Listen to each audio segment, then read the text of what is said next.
जय श्री राम। सभी का स्वागत है श्री राम कथा आपके अपने चैनल पे। तो चलिए शुरू करते हैं। सबसे पहले हम प्रभु के चरणों की श्री वंदना करते हैं और शुरू करते हैं आज का अध्याय।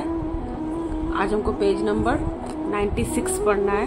कल हमने पेज नंबर 95, 94 पढ़ा था। आज हम पेज नंबर 96 पढ़ेंगे। तो चलिए शुरू करते हैं। आज का अंक रामचरितमानस के बाल कांड का आज का अंक। सबसे पहले हम सभी देवी देवताओं से हाथ जोड़कर विनती करेंगे कि हमारे साथ पधारे और इतने बड़े महान ग्रंथ का श्रवण करें। और कोई गलती हो तो उसके लिए क्षमा भी हम चाहेंगे कि हमको क्षमा करें। तो आज हम पेज नंबर 96 पढ़ेंगे, लेकिन पहले हम पेज नंबर 95 का अंतिम श्लोक पढ़ेंगे। दोहा है। तेहि अवसर नारद सहित अरु ऋषि सप्त समेत समाचार सुनी तुहिन गिरी गवने तुरत निकेत। चलिए शुरू करते हैं आज का अंक। Page number 96। तब नारद सब ही समुझावा पुरुष कथा प्रसंग सुनावा मयना सत्य सुनुहु मन मानी जगदम्बा तब सुता भवानी। इसका अर्थ हिंदी में जानते हैं।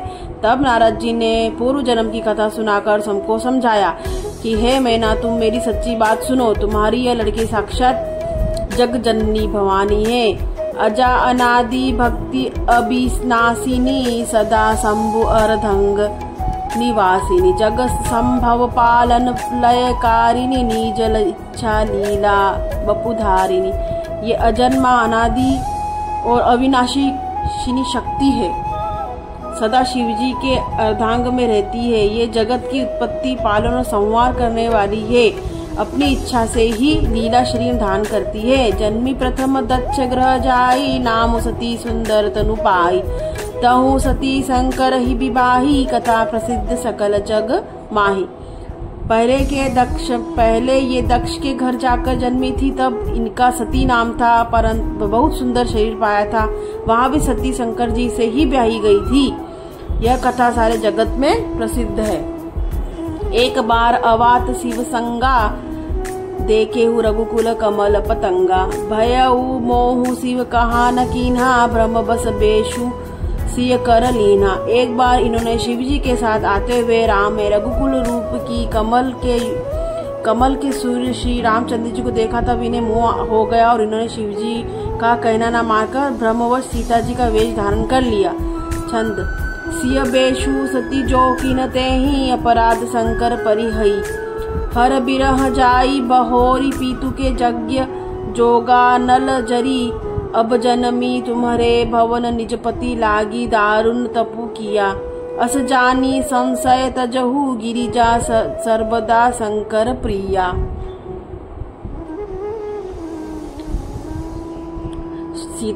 सती जी ने सीता का वेश धारण किया। उसी अपराध के कारण शंकर जी ने उनको त्याग दिया। फिर शिव जी के वियोग में ये अपने पिता के यज्ञ में जाकर वही योगाग्नि से भस्म हो गई। अब इन्होंने तुम्हारे घर जन्म लेकर अपने पति के लिए कठिन तप किया है। ऐसा जानकर संदेह छोड़ दो। पार्वती जी तो सदा ही शिव जी की प्रिय अर्धांगिनी है। दोहा। सुनी नारद के वचन तब सब कर मीटा विषाद छन महु व्यापेहु सकल पुर घर घर यह संवाद। तब नारद के वचन सुनकर सबका विषाद मिट गया और क्षण भर में यह समाचार सारे नगर में घर घर फैल गया। तब मयना हिमवंतु अनेन्दु पुनि पुनि पार्वती पद बंदे। नारी पुरुष शिशु जुबासयाने नगर लोग सब अति हर्षाने। तब मैना और हिमवान आनंद में मग्न हो गए। उन्होंने बार बार पार्वती के चरणों की वंदना की। स्त्री पुरुष बालक युवा और वृद्ध नगर के सभी लोग प्रसन्न हुए।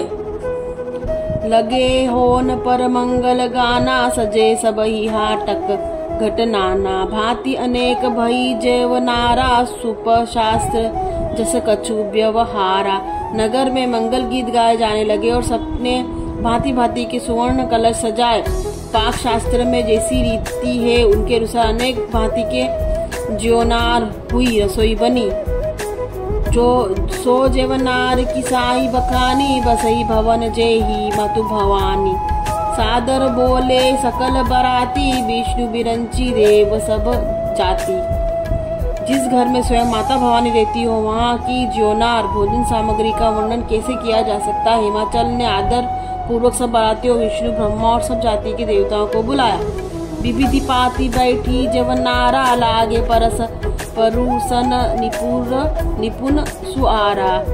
नारी वृंद सुख चेवत जानी, लगी देन गारी मृदु बानी। भोजन करने वाले की बहुत सी पंगतें बैठी, चतुर रसोइयों ने परोसने लगे। स्त्रियों की मंडलियां देवताओं को भोजन करते समय कोमल वाणी से गालियां देने लगी। छंद। गारी मधुर सब देही, सुंदर बिंगे बचन सुनावही। भोजन करहि सुर अति विलंबु, विनोद सुनी सचि पावही। जयवत जो बड़ियो आनंदु, सो मुख कोटि न परई कहयु। अचवाही दिने पान गवने, बास जह जाको रहियो। सब सुंदरी स्त्रियां मीठे स्वर में गालियां देने लगी और व्यंग भरे वचन सुनाने लगी। देवगण विनोद सुनकर बहुत सुख अनुभव करते हैं, इसलिए भोजन करने में बड़ी देर लगा रहे हैं। भोजन के समय जो आनंद बढ़ा वह करोड़ों मुंहों से भी नहीं कहा जा सकता। भोजन कर चुकने पर सबके हाथ मुंह धुलवाकर पान दिए गए। फिर सब लोग जो वहाँ ठहरे थे वहाँ चले गए। दोहा। बहुरी मनी न हिमवंत कहू लगन सुनाई, आई समय बिलो की विवाह कर पठह देव बोलाई। फिर मुनियों ने लौटकर हिमवान को लगन पत्रिका सुनाई और विवाह का समय देखकर देवता को बुला भेजा।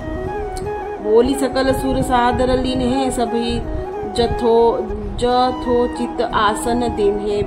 वेद विधान सवारी, सुभग सुमंगल गावही नारी। सब देवताओं को आदर सहित बुलावा लिया और सबको यथा योग्य आसन दिए। वेद की रीति से वेदी सजाई गई स्त्रियां सुंदर श्रेष्ठ मंगल गीत गाने लगी। सिंहासनु अति दिव्य सुहाना, जाई न बरनी बिरची बनावा। बैठ शिव विप्रन सिरुनाई, हृदय सुमीरी निज प्रभु रघुराई। वेदिका पर एक अत्यंत सुंदर दिव्य सिंहासन था, जिसकी सुंदरता का वर्णन नहीं किया जा सकता क्योंकि वह स्वयं ब्रह्मा जी का बनाया हुआ था। ब्राह्मणों को सिर नवाकर हृदय में अपने स्वामी श्री रघुनाथ जी का स्मरण करके शिव जी उस सिंहासन पर बैठ गए। तो आज अपने पेज नंबर 96-97 पढ़ा। पेज नंबर हम 98 कल पढ़ेंगे। तो अभी हमने देखा कि कैसे उन बारातियों का स्वागत किया गया और कितना मनोरम दृश्य उधर चल रहा होगा उस समय पर। तो चलिए, आज बहुत अच्छा लगा पढ़ के। तो हम सभी देवी देवताओं से क्षमा चाहेंगे अगर हमसे पढ़ने सुनने में किसी प्रकार की भी कोई गलती हुई तो क्षमा करें। और कल हम फिर पेज नंबर 98 पढ़ेंगे। तब तक के लिए आज्ञा दीजिए आपके अपने चैनल पर। जय श्री राम।